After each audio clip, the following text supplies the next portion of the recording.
Hi Keith, we're just about to go into the radio Wythenshaw FM radio station to do another interview about dyslexia and the new office that we've opened on Stretford Road in Hume, Zion Centre, and this is where they'd moved to.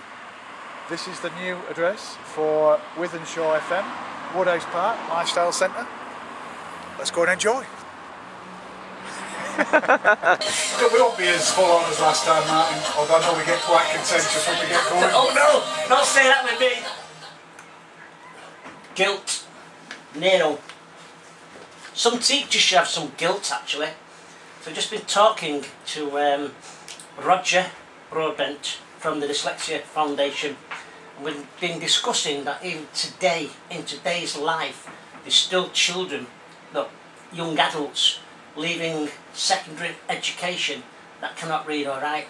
Good afternoon, Roger, how are you doing? Afternoon, Martin, good to see you again. Thank you, it's a pleasure. Good to see that you're all fired up again as usual about one of our favourite subjects. Well, it does, it really gets me goat, because as we spoke about previously, you know, I've been through the system and I'm 52 years of age and still getting let down in adult education, and I say that with my hand on my heart. I have been let down by Manchester adult education, and if anyone wants to try and flipping come and have a go at me or say I'm being bombastic about them, well, I can only say what I feel and what I think.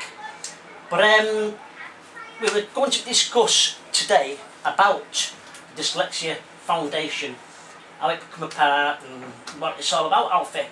So Rog, how did it all start? Well, I'm dyslexic, so it started from years and years ago when I found out I'm dyslexic. I've been involved with dyslexia for yonks and helping other people with dyslexia from when I lived in London, all sorts. But what I'm really happy to be invited on your show about is to share the good news that we've now got a dedicated office in Manchester at the Zion Community Centre on Stretford Road in Hume. The free phone number to come and see us, if you want to come and see us, is 0800 077 8763. So that's 0800 077 8763. We'll give that number out again during the show so you can get hold of us easily and come, and if you want to make an appointment to come and see us, you can do. But basically, Martin, the reason we've been able to open the office in Manchester is on the back of the huge success that we had last time you invited me into your show, which was the Manchester Dyslexia Awareness Week. It went down a storm. Loads and loads of support, loads and loads of people coming up to us at all the different events that we held around Manchester, saying that, oh, my child's got dyslexia, not getting enough support at school, the school's not doing what they were hoping that they would do for the support. Loads of adults coming to us saying that they've struggled with it all, you know, for all their lives, and they want some assistance and some support in dealing with it and then moving on with their literacy skills, and obviously helping them into employment, or if they are in a job, helping them in the job that they're doing, because there's lots of stuff out there that's available that will help dyslexics. So thank you very much for helping us with the Awareness Week in the first place. Pleasure mate, and anything I can do that will maybe get one young adult or even one child recognised, and they can leave school and go on to higher education and get into university and have the support in place. I'd give up 12 months of my life to get one person through. Well, that's a bit extreme. Hopefully we don't need to do that, but this is the extreme that people are willing to go to. Yeah. Just to try and get the awareness out there. Because it's still invisible, is it, Roger? Oh, it's still invisible, and it affects millions of people here in Britain. I'm dyslexic, and it affects lots and lots of us throughout the community of Manchester. Now, what we have to try and do is to break down that stigma, that fear, that lack of self-confidence that comes with dyslexia. And if we can start doing that, then people can start to approach the subject, to understand what it is a lot more confidently, and then to put a strategy in place to start overcoming it in their lives as well as they can. You know, we haven't got a magic wand. It's not going to be saying, oh, you take that tablet and all of a sudden you're not going to be dyslexic. It just doesn't happen like that. But there are lots of things that we can put into our system of life little by little, and we can significantly enhance what we are able to do with one of the weakest parts of our life, which is dyslexia, and that could be reading, writing, struggling with numbers, struggling with directions, poor memory, all sorts of stuff. Oh, the whole lot combined Well, into one. it's usually combined into one, yeah. Yeah, it is with me. It is with me. I don't know the left foot from the right foot sometimes. Well, when I was a kid, I really struggled left and right, Yeah. and that's typical. But there's loads of little techniques that we can help share with people to improve how they feel about themselves and how they deal with their own dyslexia. It's not an insurmountable, it's not a mountain you can't climb over. No, I'm still, I'd say I'm probably maybe a third of the way up my mount at the minute, because I've been recognised now and I'm getting a tiny little bit of support really. But I've done at least 3 classes this year with Manchester Adult Ed, and for all the 3 classes I got a 40-45 minute support, and I was very lucky. I was one of the lucky ones that actually got that support. So there just isn't enough. Maybe it's the government, I don't know, maybe I'm blaming the wrong people. Maybe I'm putting the blame on the education system. At the end of the day, it should be the government that's picking up and putting more money into it. Well, these are hard times and we're all feeling it. The recession here in Britain is, it's one of the deepest in the world. So yeah, there's lots of issues regarding funding and jobs and one thing and another. But we are now, as a group, we're classed as officially disabled individuals, so we can, by right, demand the level of support that we need to allow us to progress in education or employment, and that's by law.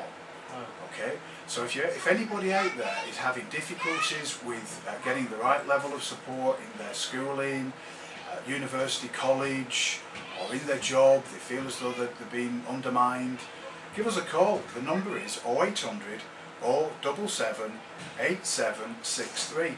Come in, have a chat, and let's see how we can help you. I was speaking to a young lady, we'll say. No disrespect, don't want to disrespect anybody, because I don't know their job, what it entails and how much money and everything else that goes behind their job.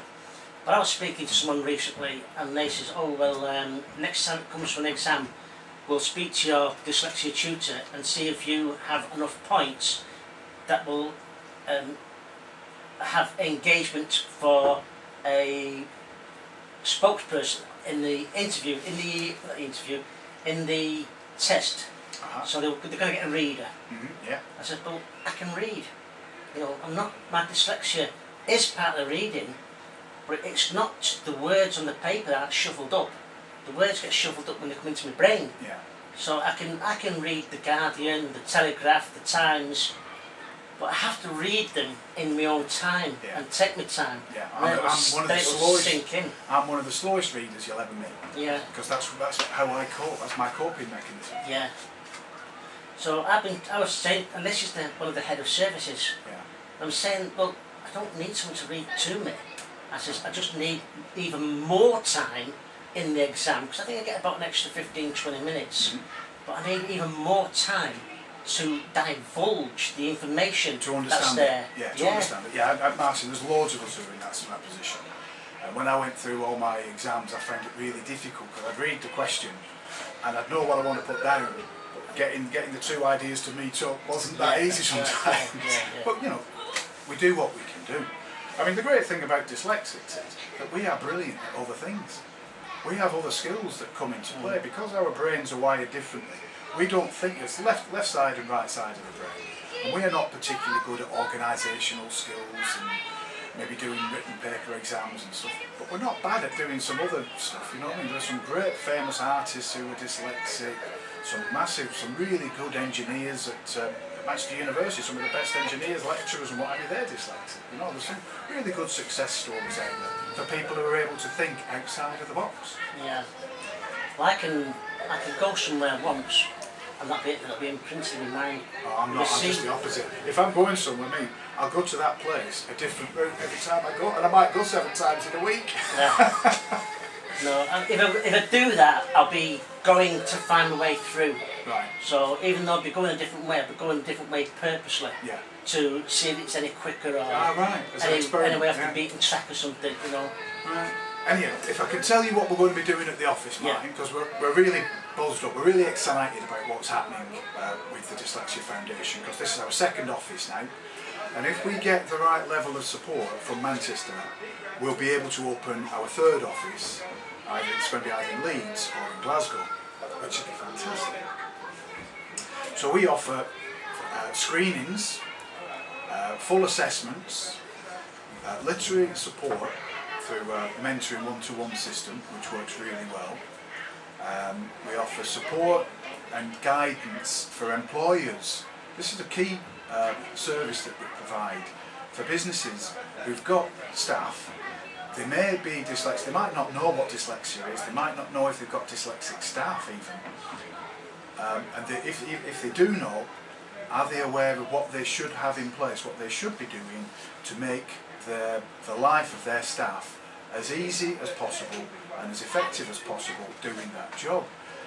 So we can help with all that and all the legalities and the laws that they've got to be protected, protect themselves from, so they don't get sued down the line for not doing what we should be doing. What else do we do? Well,